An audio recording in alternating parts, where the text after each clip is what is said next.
CPIM के senior leader Mohammad Yusuf Tarigami ने SGI Tushar Mehta के सुप्रीम कोर्ट में इलेक्शन कराने के हवाले से दिए गए बयान पर कहा कि गवर्नमेंट ऑफ इंडिया इंतखाबात मुनक्किद कराने के लिए संजीदा नहीं है और कई बार ऐसे मज़हक़ाखेज़ बयान सामने आए हैं जिनमें इंतखाबात मुनक्किद कराने की बात की गई, ताहम स्टेटहुड को वापस देने और इंतखाबात मुनक्किद कराने के वादे पूरे नहीं हुए।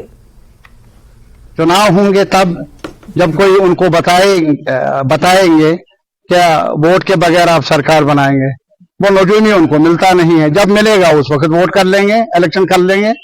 और फिर कितनी बार उन्होंने कहा, 2019 में भी कहा, ये स्टेट टेम्पररी है, ये यूनियन टेरिटरीज, मौजूद वक्त पर।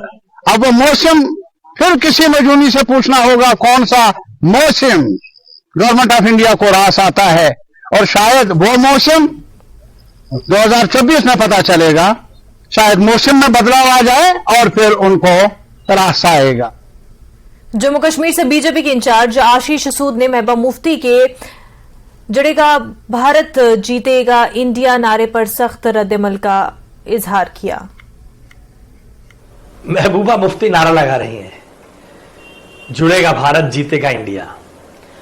याद रखिएगा, ये वही लोग हैं जो कहते थे तिरंगा उठाने वाले हाथ नहीं मिलेंगे। ये वही लोग हैं जो बार बार वकालत करते हैं पाकिस्तान से बात करने की।